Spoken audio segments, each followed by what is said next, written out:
En el nombre del Padre, y del Hijo, y del Espíritu Santo. Amén. Dios te salve María, llena eres de gracia, el Señor es contigo.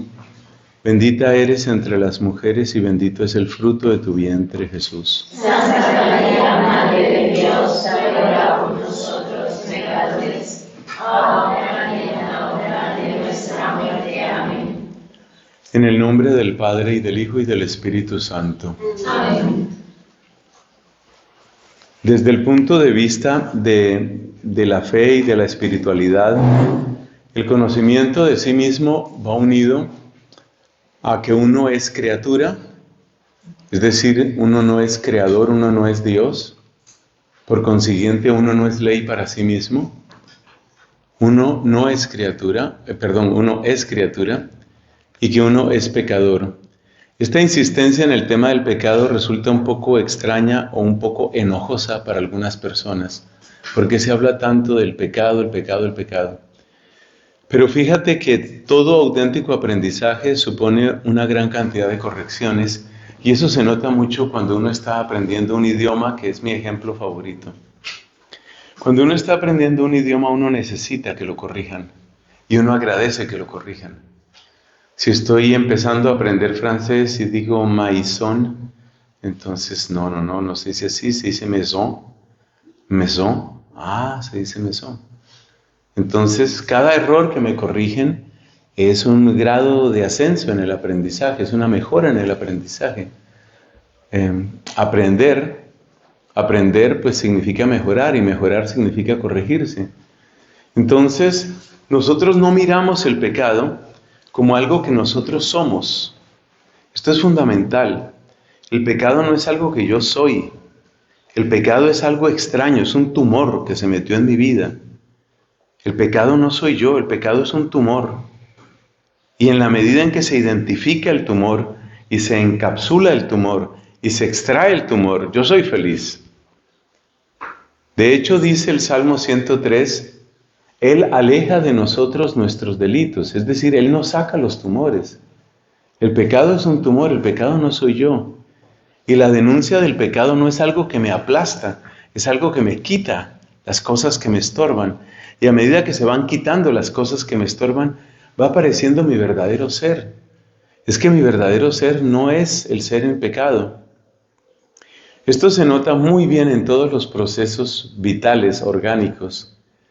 Piensa nada más en una planta que tiene un hongo o está enferma, y esa planta tiene esas hojas caídas y de un verde triste, y no saca flores ni frutos, pero se le hace un tratamiento y empiezan a quitársele esos hongos, por ejemplo, que atacaban a esa planta, y a los pocos días la ves hermosa, llena de vida, brillante.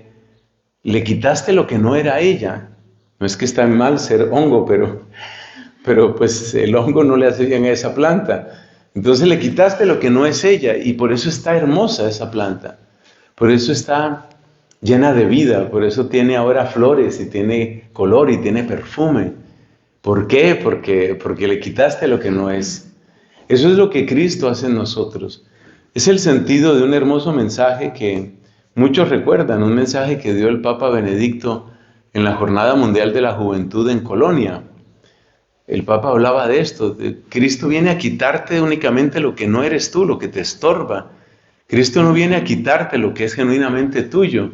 Al contrario, para que florezca lo que es genuinamente tuyo, Cristo tiene que quitarte lo que no eres tú, pero que está ahí metido dentro de ti como un tumor, y hay que sacar ese tumor. Y cuando se saca ese tumor, entonces florece la vida, entonces aparece el perfume, aparece la alegría, aparece el color, y esa es la vida nueva. Esto es lo que significa también el proceso de conversión. Por eso decíamos al final de nuestra sesión anterior, decíamos que conocerse y convertirse son dos cosas que van muy unidas, porque a medida que me conozco en la luz de Dios. Recuerden que aquí estamos hablando del conocimiento desde el punto de vista espiritual. En la medida en que me conozco a la luz de Dios, conozco que Él me hizo, que soy para Él, que me hace falta, que lo necesito, que no lo puedo reemplazar con nada. Todo eso llego a saber, cuando por fin me conozco, y cuando llego a saber todo eso, entonces también me doy cuenta de la distancia tan terrible que me separa de Él. Y eso me pone en camino. Eso me pone en camino, y ponerse en camino, esa es la conversión. Entonces todo este lenguaje del pecado, en realidad es un lenguaje profundamente liberador, profundamente liberador. Y esto es tan real, queridas hermanas, es tan real que todos yo creo que conocemos la experiencia, probablemente la hemos vivido, de la persona que va al médico y le pregunta, angustiosamente le pregunta, ¿qué tengo? ¿Pero qué es lo que me pasa? Hasta que al fin se sabe, hasta que al fin hay un buen diagnóstico. Y cuando ya por fin dice, mira, es que la situación tuya es esta, es que lo que te pasa es esto. Ah, pues ya es un descanso. Incluso si la persona llega a enterarse que no hay una solución, aún así quiere saber qué es lo que le pasa. Necesitamos saber qué es lo que nos está sucediendo. Y cuando llegamos a saberlo, descansamos. Y cuando llegamos a saberlo, nos liberamos. ¿Por qué? Pues porque estamos hechos para la verdad. Y bien dijo Cristo, la verdad os hará libres. Necesito saber qué es eso. Bueno, después de esa introducción pasemos a nuestro Nuevo Testamento.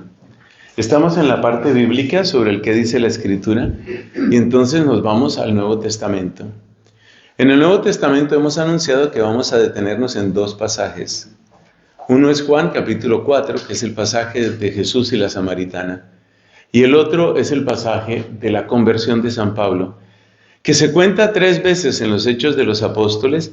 El mismo apóstol hace alusión a eso en varias de sus cartas, por decir algo, Gálatas, Filipenses, 1 Timoteo. Él cuenta de su conversión en muchos lugares.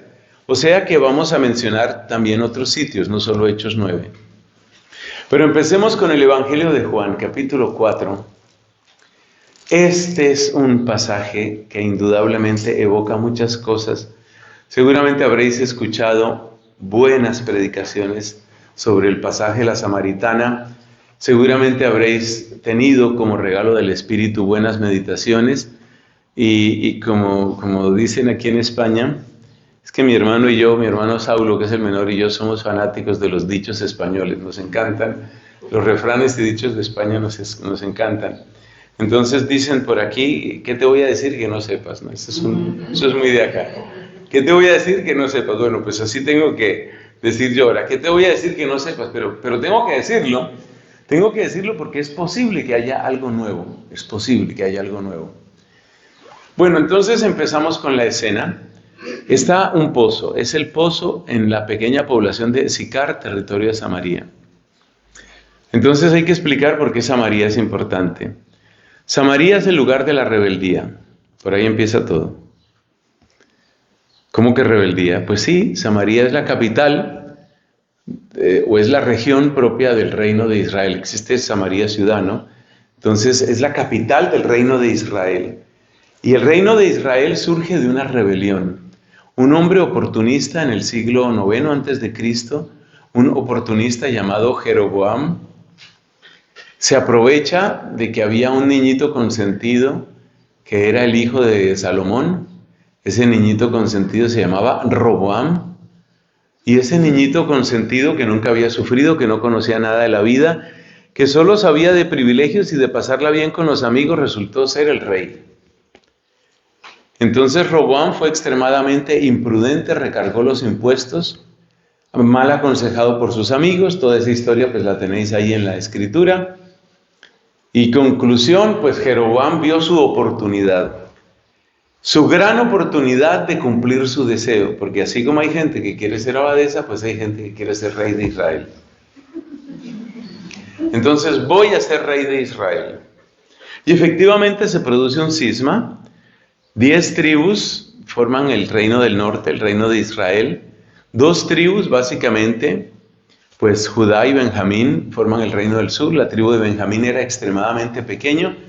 Además los benjaminitas no querían mucho el reino de Judá. ¿Por qué? Porque de la tribu de Benjamín era Saúl.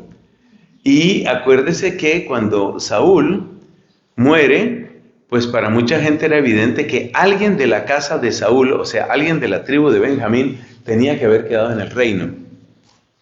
Como eso no sucedió, entonces había un mal ambiente entre la tribu de Benjamín y la tribu de Judá. Bueno, ¿qué pasó con Samaria? Pues pasó que Jeroboam dijo, ¿ahora qué vamos a hacer? No podemos permitir que nuestra gente esté yendo en peregrinación a Jerusalén. Aunque la ley de Moisés habla de un lugar de culto, un solo lugar de culto. Eso dice el libro del Deuteronomio. No vamos a permitir que la gente siga yendo a Jerusalén, porque si siguen yendo a Jerusalén, pues terminarán por creer que esa es la verdadera capital. Entonces él se inventó una especie de religión,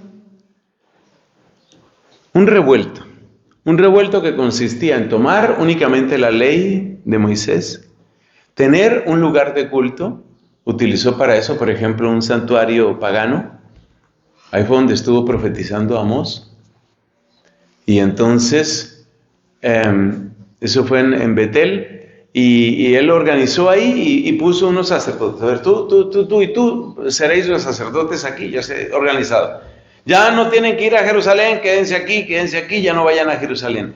Esa tendencia a hacer una religión nacional, esa tendencia ha reaparecido muchas veces a lo largo de la historia de la Iglesia.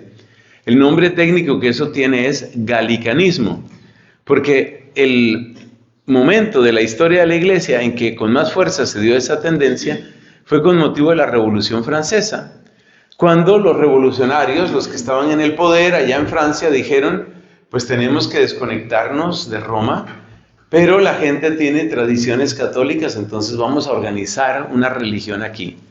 Sacerdotes que estuvieran básicamente bajo el poder y en fidelidad a Francia. Bueno, y como Francia tradicionalmente era llamada las Galias, esa era la región, entonces por eso galicanismo. Galicanismo, pues, es la herejía que pretende ser una religión nacional. El anglicanismo, pues, es una religión nacional. Lo que quiere hacer China, o lo que ha hecho China con este acuerdo con la Santa Sede, lo que ha hecho China es más o menos eso, obligar a que haya una religión nacional, o sea, garantizar que la religión no va a ser un estorbo para el poder político. Esa es la idea central del galicanismo. Y eso ha sucedido en otras partes, así por ejemplo Evo Morales en Bolivia, pues él también se inventó una especie de religión, tomó una cantidad de sacerdotes que se habían salido de la Iglesia Católica, muchos de ellos por temas de mujeres, entonces como ellos se habían salido y estaban casados, entonces pues todos esos sacerdotes casados los reunió, hizo una especie de pequeña Roma en Cochabamba, una población de allá de Bolivia. Y entonces él organizó ahí una Roma con un obispo y no sé qué. La cosa no funcionó mucho. Pero durante un tiempo esos sacerdotes pues realmente tuvieron impacto, por lo menos en la sociedad de Cochabamba. Yo estuve ahí en misión en Cochabamba por aquella época y eso era un problema porque mucha gente tenía confusión con eso. Bueno, entonces Samaria pues es la región de la rebeldía. Es la región de la rebeldía y por eso hay un tema religioso que está de fondo en este pasaje de la Samaritana. Pero no era solamente un tema religioso, es también un tema político, hay un mutuo desprecio. Los judíos despreciaban a los samaritanos. ¿Por qué? Porque los veían como unos herejes. O sea, vosotros sois unos traidores. Habéis traicionado la fe. Los samaritanos no admitían, ni admiten hasta hoy, porque existe gente de esa línea. La ciudad de Nablus existe todavía y es heredera de este tema de Samaria. Entonces, los samaritanos ni admitían ni admiten nada distinto de la ley de Moisés. Por consiguiente, no admitían a los profetas. Textos de los profetas, nada. Los judíos consideraban que los samaritanos eran unos traidores a la fe. Por eso despreciaban a los samaritanos. Realmente era más el desprecio de los judíos hacia los samaritanos que lo contrario. Pero como los judíos despreciaban a los samaritanos, entonces los samaritanos tampoco querían a los judíos. De eso tenemos huella en los evangelios. Por ejemplo, en aquel pasaje en el que van Jesús con sus discípulos y como iban atravesando Samaria, trataron de hospedarse en una cierta población. Y cuando se enteraron que estos iban hacia Jerusalén, aquí no hay hospedaje para vosotros. O sea que había una pésima relación. Bueno, ahí tenemos ese dato. Pero ese pozo es el pozo de Jacob. ¿Qué quiere decir pozo de Jacob? Quiere decir que los samaritanos sentían que tenían una conexión con los patriarcas, es decir, con los orígenes de la fe. El monte al que hace alusión la mujer, todos conocemos bien el pasaje, el monte al que hace alusión la mujer era el monte Garizim, y pues esa fue la idea que tuvo este hombre Jeroboam. Para que nos hagamos una idea, Jeroboam vivió como 900 años antes de Cristo. Entonces, el culto en el monte Garizim y esta división entre judíos y samaritanos tenía muchos siglos. Prácticamente los mismos siglos que tenemos nosotros de división con los ortodoxos, para que te hagas una idea. Es más o menos ese mismo tiempo. Llega Jesús y le pide de beber a esta mujer. Era cerca del mediodía, nos dice el texto. Esto nos enseña cosas sobre la mujer, que obviamente es la persona que más nos va a interesar en este tema, de conocerse a sí misma. Entonces hay que preguntarse, ¿por qué una mujer sola va a mediodía a un pozo? Y ahí nada cuadra con nada, ahí todo es raro. ¿Por qué esa mujer va sola a mediodía a un pozo? En las costumbres de la época, se va a buscar agua a los pozos o temprano en la mañana o al final de la tarde. Básicamente, ¿para qué? Pues para los usos de la casa y para dar de abrevar a los ganados. Para eso se va al pozo. Entonces, temprano en la mañana, posiblemente cerca del amanecer, va mucha gente al pozo a sacar agua. Y luego, al caer de la tarde, va mucha gente al pozo a sacar agua. Pero esta mujer no va temprano en la mañana, ni tampoco en la tarde. Va a mediodía. Ahí hay una cosa que es rara. Ahí hay algo que definitivamente tiene alguna razón. Entonces ella va ahí, por supuesto está sola, porque esa es hora a la que nadie va. Mujer sola por la calle buscando agua a mediodía, con el calor y en soledad. Eso nos da una primera señal sobre la mujer, algo que tiene mucho que ver con nuestro tema. Esta mujer está huyendo. Esta mujer está esquivando la gente. Ella no quiere encontrarse con nadie. Dato interesante. Ella después le dice a Cristo, dame de esa agua viva para que yo no tenga que volver al pozo a sacarla. El principal problema probablemente no era el esfuerzo físico, que también un poco, ¿no? Un cubo de esos, pues podía tener entre 10 y 20 litros de agua. Y 10 litros de agua pues pesan 10 kilogramos. Entonces subir de un pozo profundo, subir una cosa de 10, 15 kilogramos supone un pequeño esfuerzo. Pero es muy probable que cuando ella le dice a Cristo que yo no tenga que volver a este pozo, no se refiere a los 15 kilos. Se refiere a la dificultad de encontrarse con otras personas. ¿Por qué ella no quiere encontrarse con otras personas? Porque su vida está en desorden. Su vida está en desorden, su vida es escandalosa, ella está evitando a la gente. Y por eso digo que ese aspecto del relato tiene mucho que ver con el conocerse. Ella está evitando a la gente, ella quiere evitarse problemas, está huyendo de su propia verdad. Y lo que vamos a encontrar en el diálogo con Cristo es a una mujer, una persona experta en huir. Ella trata de huir. Cristo le dice, dame de beber. ¿Cómo es que tú, siendo judío, me pides de beber a mí, que soy samaritana? Es la respuesta de ella. Lo primero es una barrera.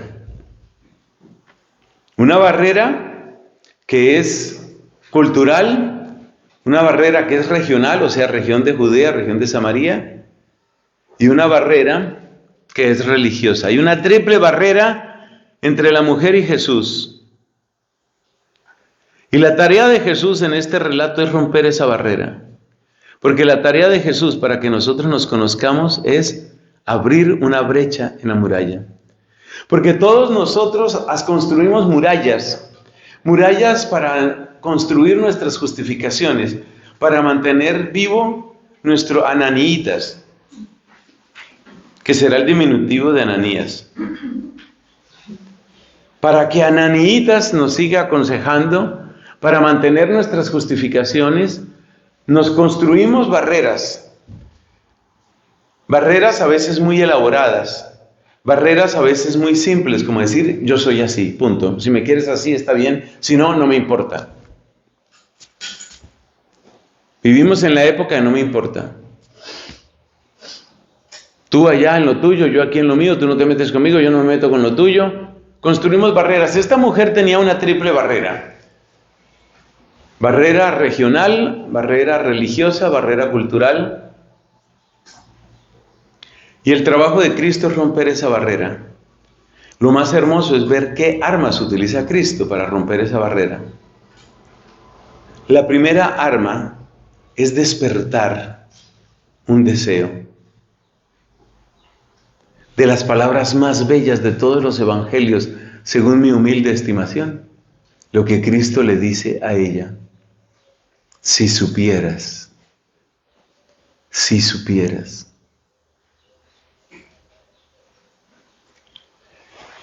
Si supieras, si conocieras el don de Dios, si conocieras quién es el que te pide beber. Esa manera de hablar de Cristo es tan delicada, es tan sencilla, es tan amorosa, tan respetuosa. Es la manera como Cristo empieza a despertar el deseo en ella. El deseo. Esto nos muestra que sin el deseo no se puede llegar al conocimiento de sí mismo. El deseo es que de alguna manera tienes que sentirte incompleto, tienes que sentir que algo te falta, tienes que sentir que hay algo bueno que puede venir para ti, el deseo, el deseo. Si conocieras el don de Dios, ¿y quién es el que te pide beber? Le pedirías tú a Él y Él te daría agua viva. Agua viva. Esa expresión es muy rara. En muchísimos lugares, agua viva significa agua corriente, como la de un arroyo. Él te daría agua viva. ¿Qué puede entender o qué pudo entender aquella mujer con esa expresión? Es difícil saberlo.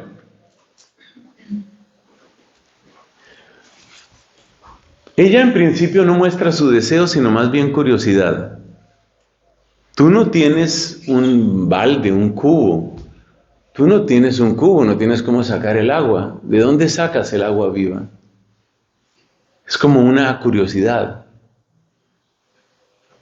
Hay una cantidad de gente que se ha convertido por curiosidad. Yo escuché en otro viaje hace años que tenía alguna actividad en Madrid, escuché un testimonio muy bonito de un joven que cambió su vida básicamente porque en varios sitios de Madrid y de otros puntos de España hay adoración 24 horas. Y en varios de esos sitios se hace también evangelización, sobre todo para jóvenes. Porque hay gente que está adentro adorando al Santísimo, pero también hay gente afuera que reparte papelitos o invitaciones o simplemente saluda. Y este hombre iba o venía de alguna reunión, fiesta, botellón, alguna cosa, y pasa por ahí y ve que hay una luz encendida, gente cantando, no parece que sea el canto de moda, gente cantando, y otros sonriendo y entregando papelitos. ¿Y esto qué es? No, que estamos aquí en adoración, ya sabes, aquí, adoración. ¿Cómo hacía adoración? Curiosidad, ¿no? ¿Cómo hacía adoración? Pues tenemos ahí al Santísimo Sacramento, ya sabes. Entonces le habla un poco de esto y finalmente el muchacho entra y empieza a ver, pues entre otros, a otros jóvenes, empieza a ver otros jóvenes, y a los jóvenes siempre les llama la atención que estén otros jóvenes. Si estamos nosotros los viejitos, pues eso ahí no hay nada que hacer, pero si hay jóvenes, eso les llama la atención. Entonces a él le llamó la atención que vio jóvenes, y creo que pronto mandarán decir en España que toca decir jóvenes. Entonces vio jóvenes, hombres y mujeres, que estaban ahí adorando y cantando y se les veía muy bien, se les veía a gusto. se les veía felices. Bueno, resumiendo, este hombre terminó convirtiéndose y todo empezó por una curiosidad. Entonces, entre la curiosidad y el deseo, algo pone Cristo en nosotros.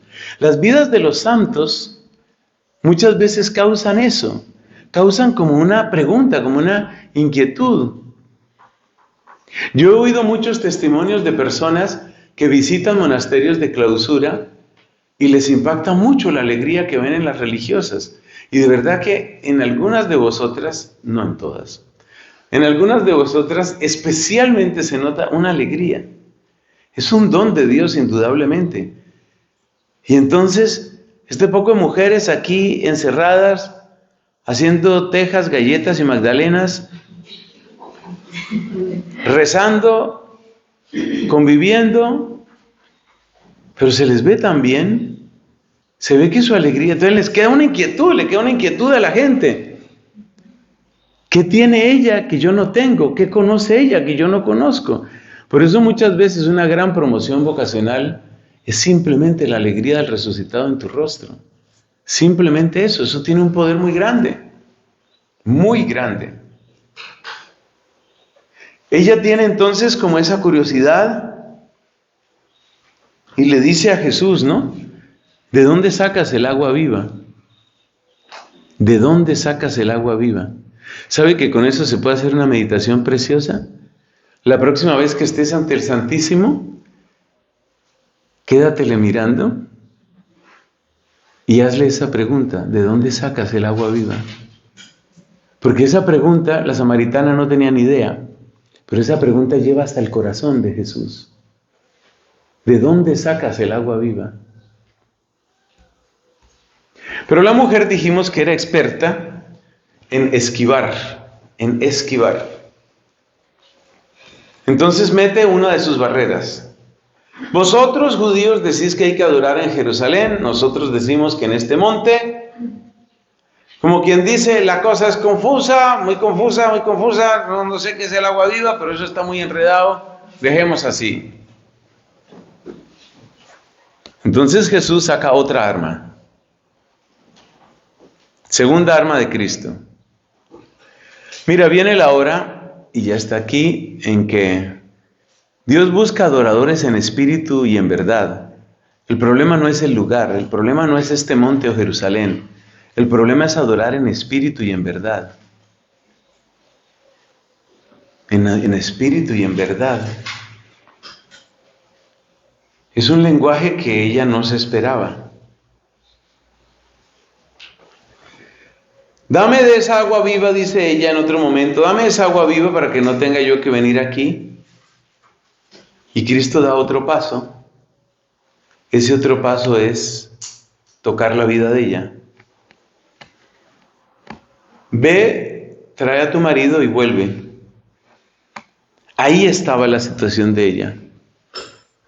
Ahí Cristo le estaba ayudando a que ella se conociera. Ahí está tu verdadera sed. Ahí está tu verdadera pregunta. Ahí está tu verdadera búsqueda. Ahí está la razón por la que no quieres venir a sacar agua cuando haya más gente. Porque podéis imaginaros qué clase de infierno vivía esa mujer.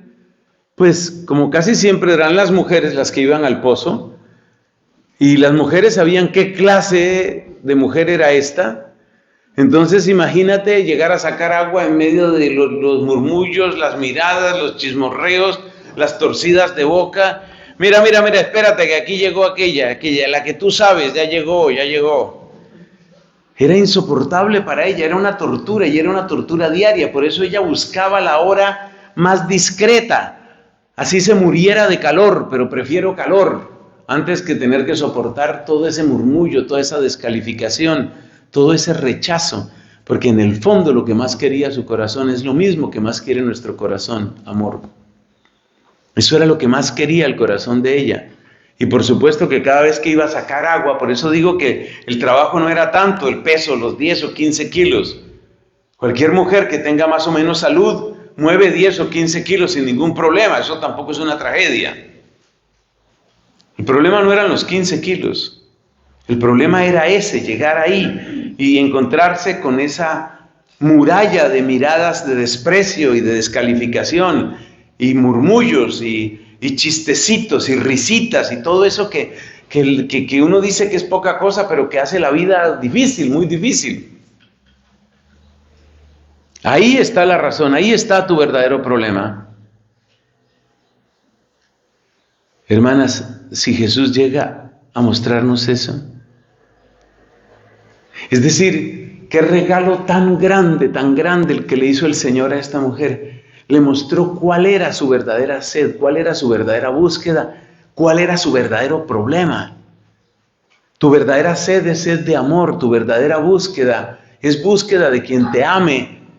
Y tu verdadero problema es que en tu búsqueda te has equivocado mucho, has arruinado vidas y eres objeto de desprecio y de ridículo. O sea, Cristo le mostró la verdad a ella.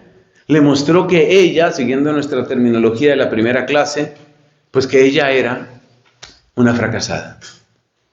Has fracasado en lo más importante de tu vida, has fracasado.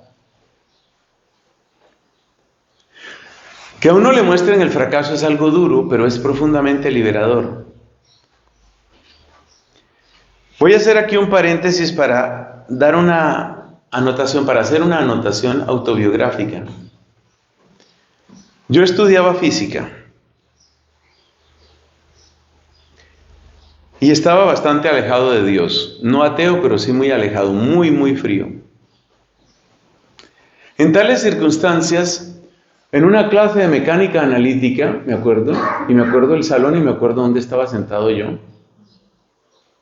En una clase de mecánica analítica, la profesora estaba explicando los rudimentos de lo que significa parametrizar el movimiento en términos hamiltonianos. Ese era el tema de esa clase. En eso estábamos. Y mientras ella, como es un tema tan nuevo, porque uno nunca ve eso en la secundaria, como es un tema tan nuevo, lo del hamiltoniano, entonces, pues ella daba muchos ejemplos. Era una gran pedagoga realmente. Yo en la universidad tuve muy buenos docentes. Mis mejores docentes, de hecho, fueron mujeres. Y esta fue una de las docentes muy buenas que yo tuve. Entonces ella, como buena pedagoga, sabiendo que estaba introduciendo un tema nuevo dentro del curso, daba muchos ejemplos. Pero para mí ya eran demasiados, ya yo estaba aburrido porque ya veía que se estaba repitiendo mucho. Entonces yo me distraje un poco ahí con mis apuntes. Y mientras yo estaba mirando mis apuntes o haciendo dibujitos ahí en mi cuaderno como todo estudiante o como cuando uno está en un curso que no le gusta, por ejemplo, en Gébora, entonces uno empieza a hacer dibujitos. Todo estudiante ha hecho dibujitos ahí en el cuaderno y dibujan. Y a veces dibujan al profesor. Entonces mientras yo estaba ahí metido en mi cuaderno, de repente viene a mi corazón un profundo deseo de ver a la Virgen. Téngase presente que yo era una persona que no rezaba, muy irregular, por no decir ausente de la misa, y me viene un deseo tremendo de ver a la Virgen. Yo estaba en clase de mecánica analítica aprendiendo sobre hamiltonianos y me daba un deseo de ver a la Virgen.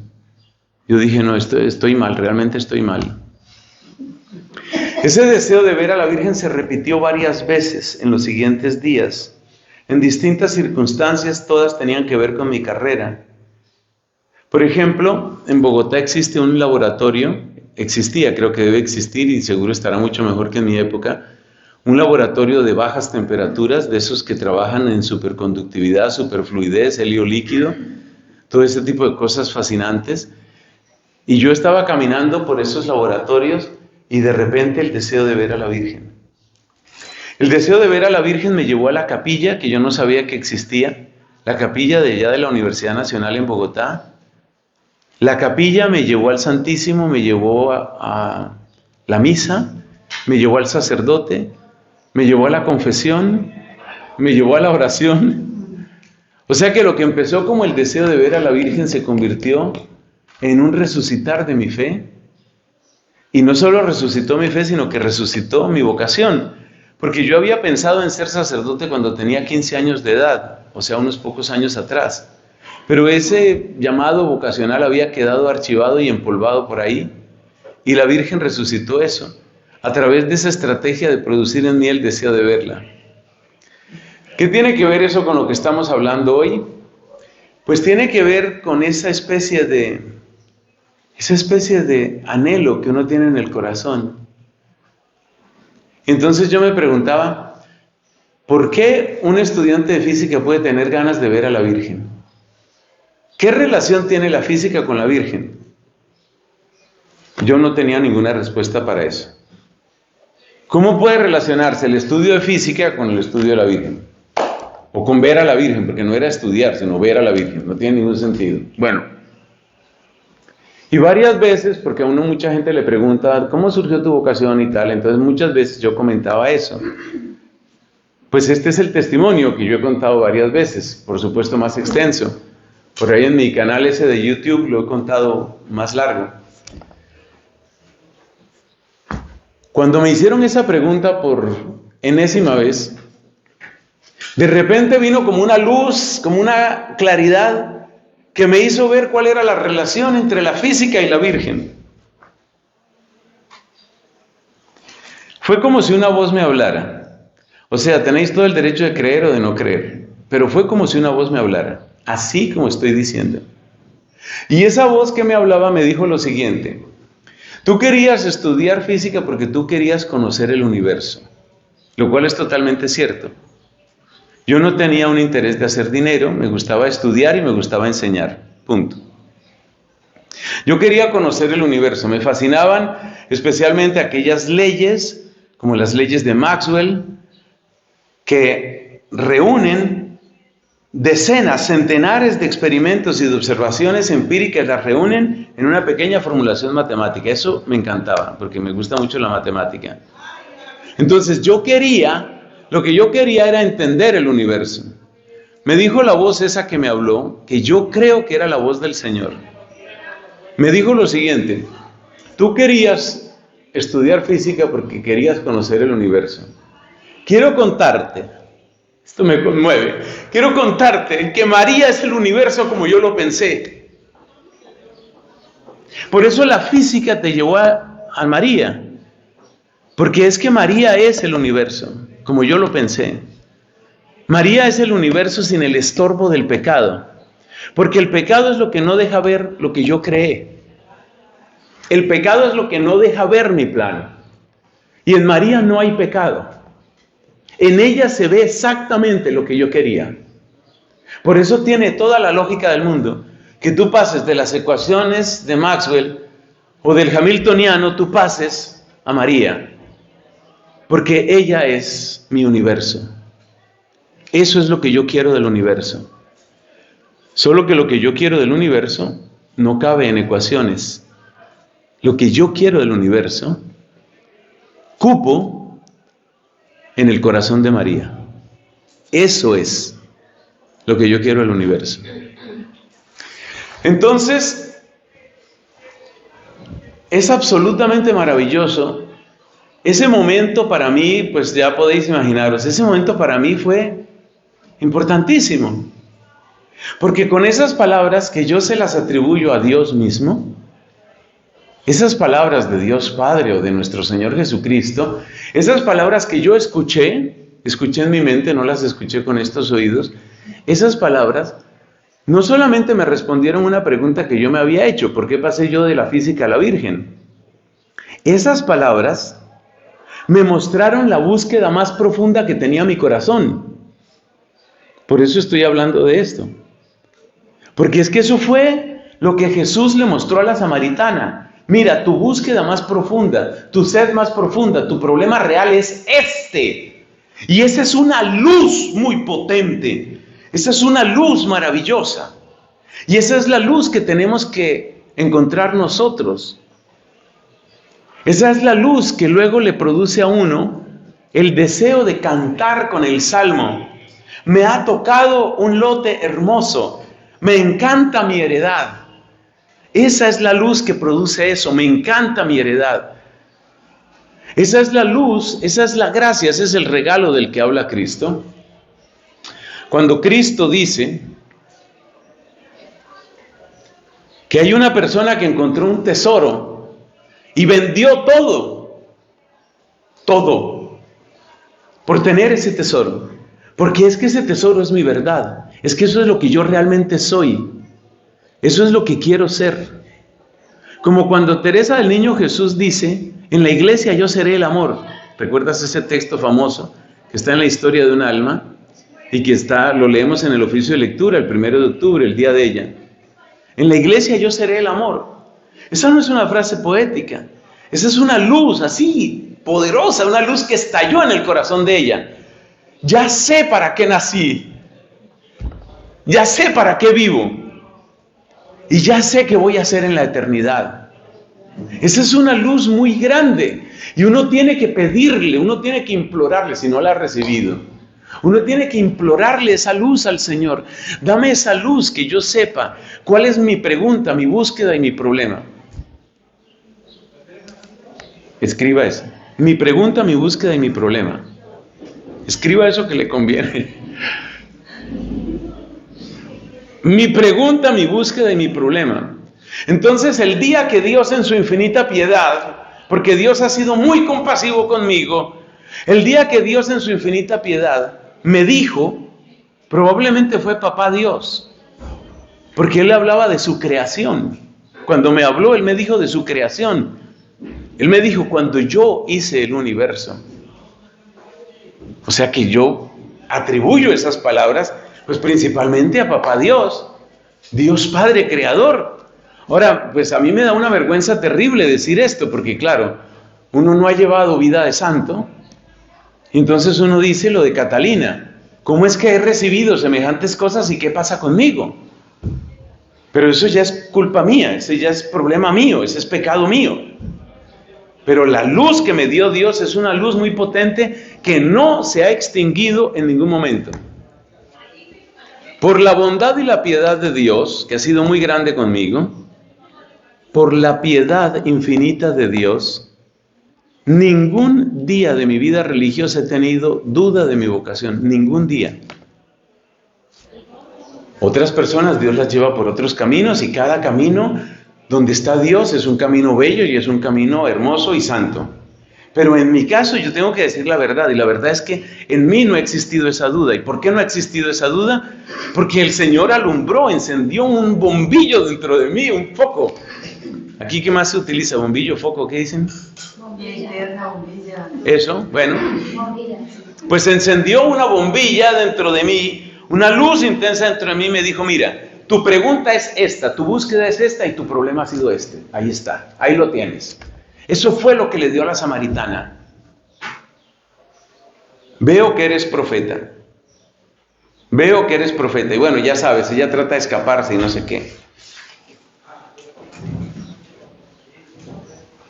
Pero finalmente no se escapa más. Finalmente dejó el cubo y se fue al pueblo. Se fue al pueblo. ¿Tú sabes lo que significa que ella se fue al pueblo? ¿Te acuerdas que ella estaba huyendo? Y se fue al pueblo a decir ¿qué? A decir la frase que era más vergonzosa para ella. La frase que la denunciaba. Venid a ver un hombre que me ha dicho todo lo que yo he hecho. No hay una frase más difícil que ella pudiera decir. Pero ella en ese momento estaba, en el mejor sentido de la palabra, enfrentando sus demonios. Ella estaba enfrentando sus demonios, porque ella siempre vivía con el terror. Ay, ahora viene esta vecina, y ahora quién sabe qué me va a decir, y ahora se juntaron estas tres, y ahora yo, ¿dónde me meto? No, espérate, mejor me guardo. Esa era la vida de ella, era esa tortura. Cuando ella va al pueblo y dice, aquí hay un hombre que me dijo lo que yo he hecho, ella estaba enfrentando sus miedos, más que sus demonios. Estaba enfrentando sus miedos. El miedo mío era este, pero aquí estoy enfrentándolo. ¿Por qué? Porque una bombilla se encendió dentro de mí. Esa bombilla fue la que le mostró las tres cosas que ahora sí escribió usted. Sí. Es decir, mi pregunta, mi búsqueda y mi problema. Observa una cosa, que van unidas la pregunta, la búsqueda y el problema. Porque van unidas. Mira, van unidas la pregunta, la búsqueda y el problema. Porque es que uno sigue buscando porque no ha encontrado, y no ha encontrado porque hay un obstáculo, porque hay un problema. Entonces esas tres cosas están unidas. A mí me parece portentoso lo que hizo Dios con Teresita del Niño Jesús. Cuando le dio esa luz, es que esa es una luz muy bella. Esa luz es entender para qué nací, para quién vivo y cuál va a ser mi eternidad. Una persona que tiene una luz de esas es una persona que cambia completamente su existencia. Esa persona sabe por quién se está gastando. Es que lo que drena la vida de mucha gente es que no saben por quién se están gastando. No saben por qué lo están haciendo. Y no importa cuánto dinero te paguen. No saben por qué lo están haciendo. Tengo amigos de distintas procedencias y de distintos ingresos. Algunos de mis amigos ganan bastante dinero. Pues, bastante dinero para lo que se gana en Colombia. Ganan bastante dinero. Entonces yo empecé a notar, especialmente con dos amigos, vamos a hablar de uno de ellos. Él trabaja para una empresa multinacional alemana, para que sigamos queriendo Alemania y orando por Alemania. Trabaja para una multinacional alemana, gana buen dinero, ya dijimos. Pero él produce muchísimo más dinero del que él gana. O sea que la empresa le puede aumentar, por ejemplo, de un año a otro le puede aumentar el sueldo en 1.000 euros. No el sueldo, el aumento del sueldo en 1.000 euros mensuales. Ese es el aumento. O sea que está ganando dinero. O como dicen aquí, pasta. Una buena pasta. Bueno, entonces está ganando dinero. Pero él no disfruta tanto ese dinero. ¿Por qué no disfruta su dinero? Porque él sabe que la empresa le aumenta a él el salario en 1.000 euros, pero lo que le exige la empresa por esos 1.000 euros, lo que espera la empresa que él haga adicionalmente, le produce a la empresa 100.000 o 200.000 euros. Entonces, lo que le hace sentir mal a mi amigo es que él siente, sí, yo sé que yo gano dinero, no tiene problemas de eso. Yo sé que yo gano dinero, pero no me gusta trabajar para que simplemente esta gente sea más y más y más rica. ¿Para quién estoy trabajando? La persona que siente esta luz que recibió la samaritana, esa persona sabe para quién está trabajando. Acuérdate la frase de San Francisco de Borja, esa frase es apasionantemente bella. No volveré a servir a rey que se me muera. Y ahí es cuando él se entrega completamente al servicio de Cristo en la compañía de Jesús. Se entrega con todo su amor. Ahora estoy trabajando para Cristo. Ahora estoy trabajando para Cristo.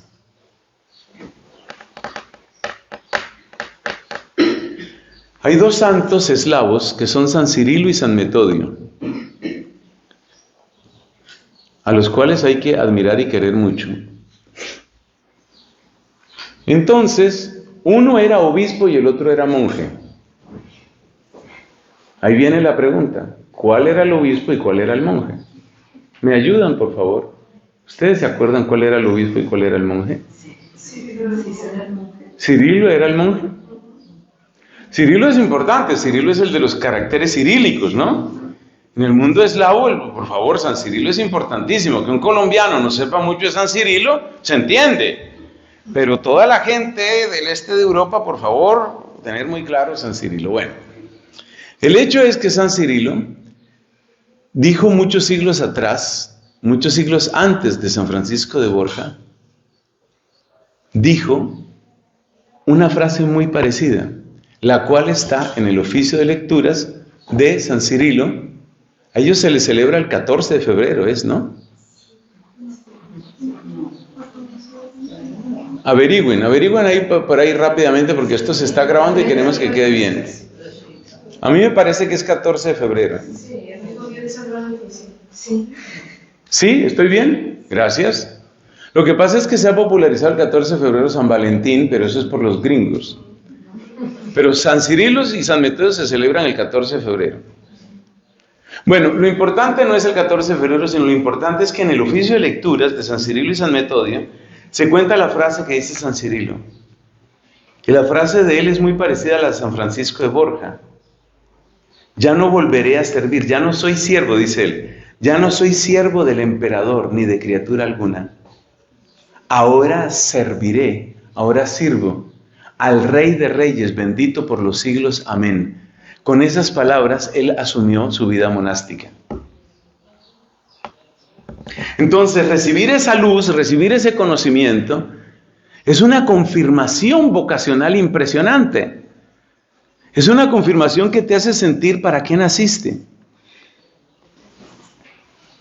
Varios santos han tenido eso. Recordemos, sigamos aquí en España, porque de San Cirilo ya no estamos tan seguros. Noto muchas vacilaciones con San Cirilo. Entonces volvamos a España, volvamos a Santa Teresa. Vuestra soy, para vos nací, ¿qué mandáis hacer de mí? Para vos nací. Se está oyendo, ¿no? Para vos nací. Imagínate la alegría de esta mujer que tuvo su conversión fuerte a los 38 años, según sabemos, ¿no? O sea que uno a los 38 años tiene esperanza. Claro. Vuestra soy, para vos nací.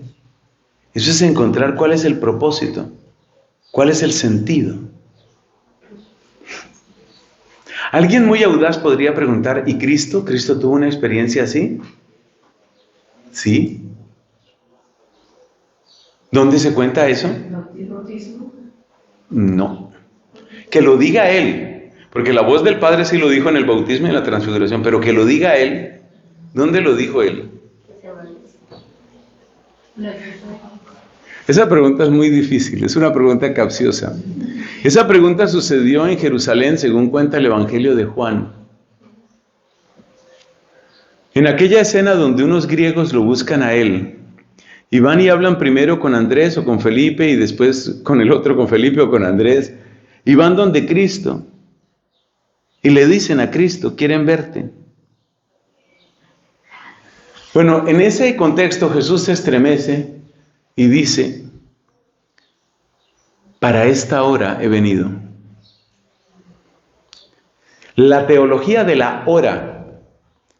En el Evangelio de Juan, ese tema de la hora se repite varias veces. La primera vez que aparece es en el capítulo 2 de San Juan, cuando las bodas de Caná.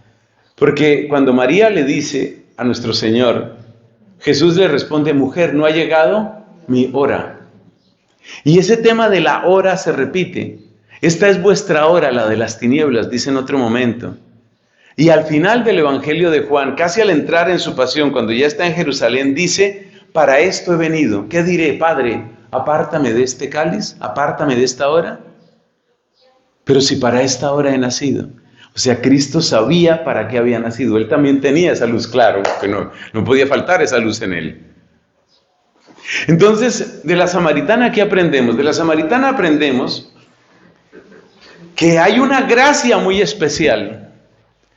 Una bombilla que se enciende en tu corazón, una luz profunda, potente dentro de tu corazón. Y hay que suplicarle a Dios esa luz. Una luz que me muestra cuál ha sido el obstáculo, o sea, mi pecado. ¿Cuál ha sido mi pregunta? Y sobre todo, que me muestra en dónde está mi verdadero ser, dónde está mi verdadera vocación. Mi pregunta, mi búsqueda, mi obstáculo aparecen ahí. Esa luz hay que pedírsela a Dios.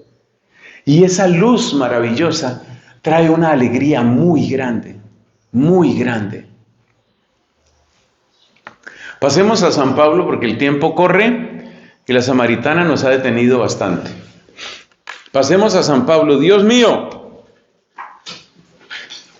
De San Pablo también conocemos muy bien el texto, Hechos capítulo 9. San Pablo va con cartas de recomendación a Damasco. Su propósito es apresar a los hombres y mujeres y llevarlos a Jerusalén. El plan de Pablo era un plan perfecto. Pablo era un hombre supremamente inteligente, siempre lo fue. Y un hombre de estudio y un hombre de convicciones. En Pablo brillaban las tres potencias del alma según San Agustín. Es decir, una memoria potente para acceder al depósito de la Escritura, una inteligencia penetrante y una voluntad vigorosa. Pablo lo tenía todo, era realmente una potencia de hombre. Este hombre potente tiene un plan perfecto para acabar con esa enfermedad llamada el camino, porque en esa época era principalmente así como se le conocía. De ahí tomaron los quicos la idea de llamar camino neocatecumenal. Entonces Pablo tiene la idea perfecta de acabar con el camino. La idea de Pablo es, miremos hasta dónde llegó la infección. La infección ya se detectó en Damasco. Pues nos vamos a Damasco, cortamos por lo sano. Lo primero es que no se siga propagando esa barbaridad. Esa herejía, ese escándalo, esa infección, o sea, el cristianismo, o sea, el camino. Eso ya no se puede propagar más. Nos vamos hasta allá, ya tenemos las autorizaciones legales, cortamos ahí y empezamos a recoger. Ese era el plan de Pablo. Empezamos a recoger toda esta gente, la recogemos y la llevamos finalmente hasta Jerusalén. Y en Jerusalén, pues serán juzgados. Y muchos de ellos, pues a la muerte. Y se acaba esa infección. ¿Y por qué tiene que acabarse esa infección? Porque esa infección está impidiendo el reino de Dios. Recordemos, hermanas queridas, que los fariseos querían el reino de Dios, por supuesto.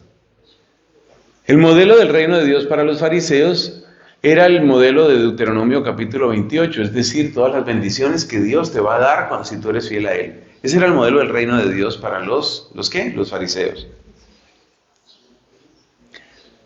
Entonces los fariseos tenían una pregunta que torturaba su corazón y la pregunta era, ¿por qué no llegan las bendiciones? ¿Por qué si la Escritura dice que nosotros somos bendecidos, por qué no llegan las bendiciones? ¿Qué pasa? ¿Por qué no hay bendiciones? ¿Dónde están las bendiciones? Leyendo la misma Escritura, ellos llegaban a la conclusión obvia, pues no llegan las bendiciones porque nos hemos apartado de Dios. ¿Qué es lo que hay que hacer? Pues lo que hay que hacer es cumplir la ley de Dios. ¿Quién tiene que cumplir la ley de Dios? El pueblo, no una o dos o tres personas, el pueblo. Porque Dios hizo alianza con el pueblo. Y la frase que más se repite a este respecto en la Escritura es, vosotros seréis mi pueblo, yo seré vuestro Dios. Por consiguiente, es todo el pueblo el que tiene que cumplir toda la ley. El esquema de los fariseos era lógico, era consistente y era potente. El esquema de los fariseos es, cuando todo el pueblo cumpla toda la ley, habremos hecho nuestra parte del contrato. Si nosotros hacemos nuestra parte del contrato, Dios hará su parte del contrato. ¿Cuál es la parte de Dios? Pues Dios nos va a colmar de bendiciones. Y entonces vamos a ser los primeros, y vamos a ser poderosos, y vamos a ser bendecidos, y vamos a ser prósperos. Pero tiene que ser, fíjate cuántas veces lo he dicho, tiene que ser todo el pueblo. Y ahora aparece esta infección. Ay, aparecen esos tipos que no hablan del cumplimiento de la ley.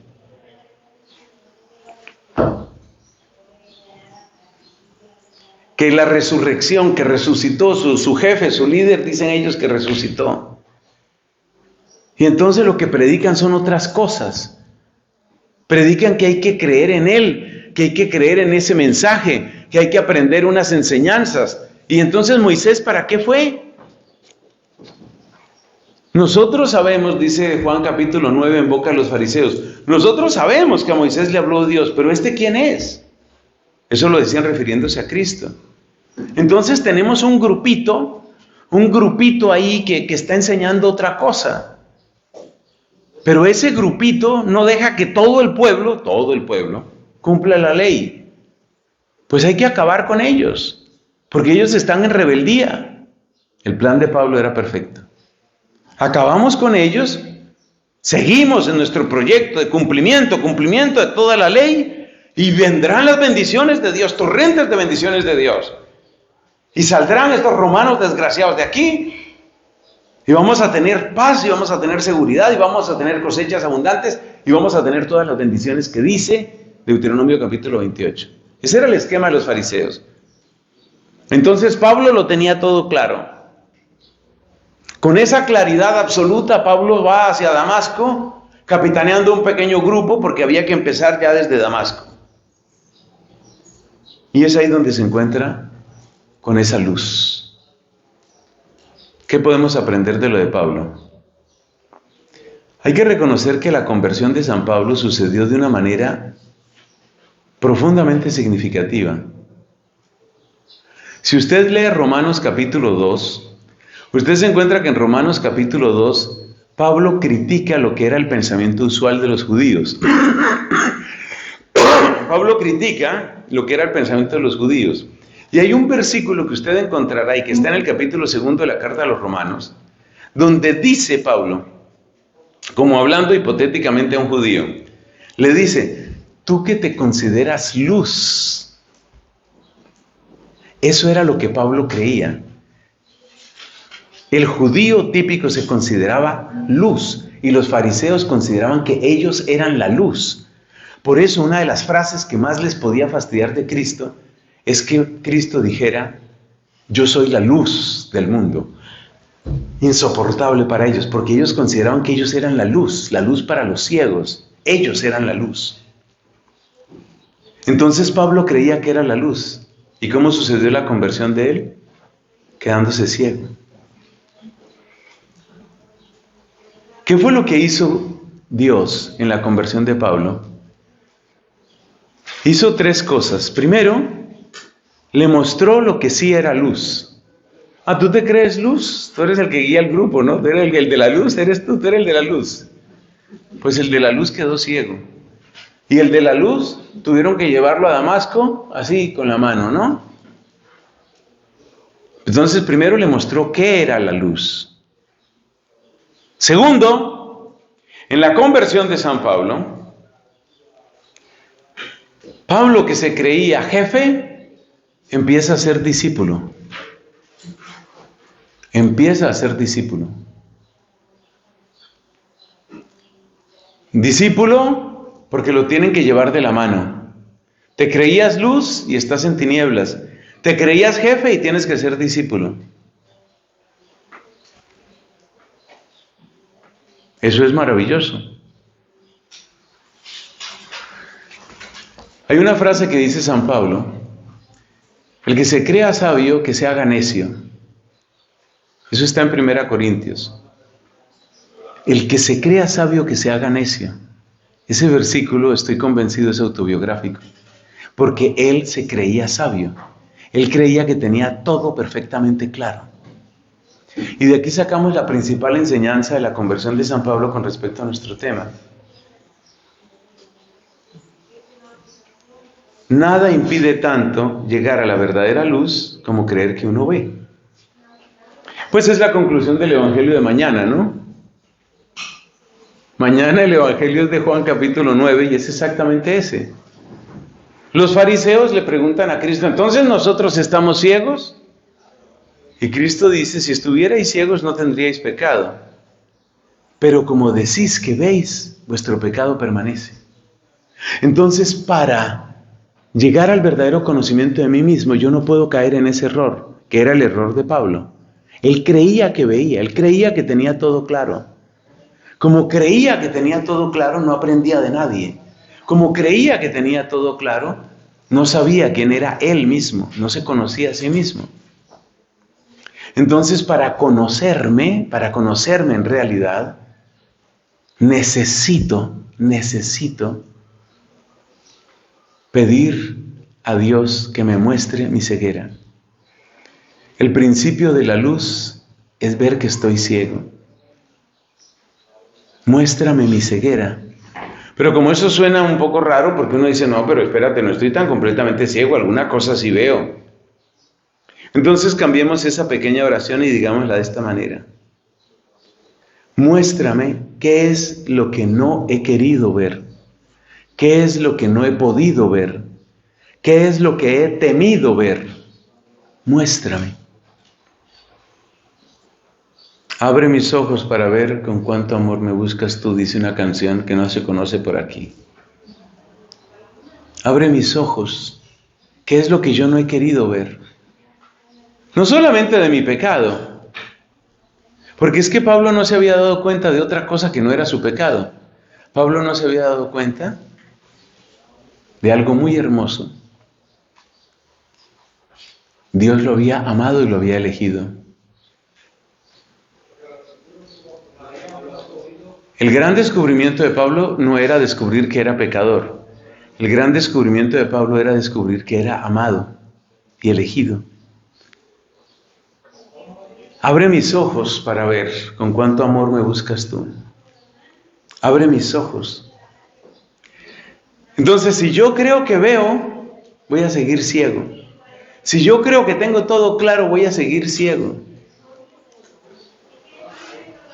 Hoy existe una cosa, y con esto terminamos, hoy existe una cosa, una realidad cultural que se llama cultura de la cancelación. Llámase cultura de la cancelación la costumbre que hay especialmente en redes sociales y en otros ambientes de no escuchar a las personas, sino simplemente insultarlas, descalificarlas y silenciarlas, excluirlas. Ejemplo de cultura de la cancelación así, rapidito. Cultura de la cancelación es que, por ejemplo, ese uno puedo ser yo. Entonces, un padrecito, como decir yo, pongo un mensaje en Twitter en defensa de la vida. Por ejemplo, el 25 de marzo en muchos países es un día de defensa de la vida. En muchos lugares es el día del niño no nacido. Entonces, para el 25 de marzo, Fray Nelson pone un mensaje, día de defensa de la vida. Como la gente sabe, obviamente, que yo soy sacerdote y lo digo por todas partes, entonces me empiezan a poner respuestas. Cura, hipócrita, pederasta, inquisidor, eso es cultura de la cancelación. Ni siquiera hablas de lo que yo estoy hablando, simplemente te dedicas a insultarme, a descalificarme y a silenciarme. La cultura de la cancelación es la versión moderna del no querer conocerse porque uno cree que ya lo sabe todo. No querer conocerse, esa es la cultura de la cancelación. Entonces, tenemos que orar tanto, pero tanto, orar por nosotros mismos en primer lugar. Orar por nosotros mismos para pedirle al Señor, para clamarle al Señor y decirle, muéstrame lo que yo no he querido ver, de lo malo y de lo bueno. De lo malo y de lo bueno. Si supieras cuánto te amo. En realidad esa fue la frase que le dijo Jesús a la samaritana. Si conocieras el don de Dios es si supieras cuánto te ama Dios. Si supieras lo que Dios está dispuesto a hacer por ti. ¿Cómo puedes estar muriéndote de hambre de amor, teniendo un Dios que se muere de amor por ti? Eso es lo que yo no he querido ver, eso es lo que yo no he podido ver. Muéstrame cuánto me amas. Muéstrame lo que yo no he querido ver de mi pecado, de mi realidad, de mi historia.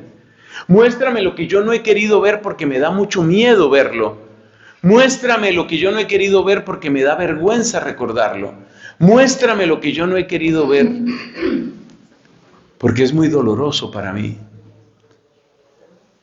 La doctora de Siena dice que en el conocimiento de uno mismo, que es como bajar a un sótano, uno nunca debe bajar solo, debe bajar siempre con Cristo, porque uno puede caer en desesperación, sobre todo cuando uno empieza a darse cuenta de dónde viene uno, las cosas que uno ha sufrido, la familia o la no familia que uno ha tenido. Ahí puede caer uno fácilmente en desesperación. Entonces dice Catalina, cuando vayas a entrar en el conocimiento de ti misma, es necesario que siempre invoques a Cristo, porque es la luz de Cristo la que tiene que encenderse, no otra luz. Si se enciende una luz imperfecta o incompleta, puedes llegar a desesperación. Puedes llegar a decir, mi familia, o mi etnia, o mi país, o mi raza, o lo que sea, es un desastre. Necesito la luz de Cristo. Pablo creía que veía. La gran victoria de Cristo fue mostrarle que no veía. Y cuando le mostró Dios que no veía, ahí sí empezó a ver. Gloria al Padre, al Hijo y al Espíritu Santo. Como era en el principio, ahora y siempre, por los siglos de los siglos. Amén.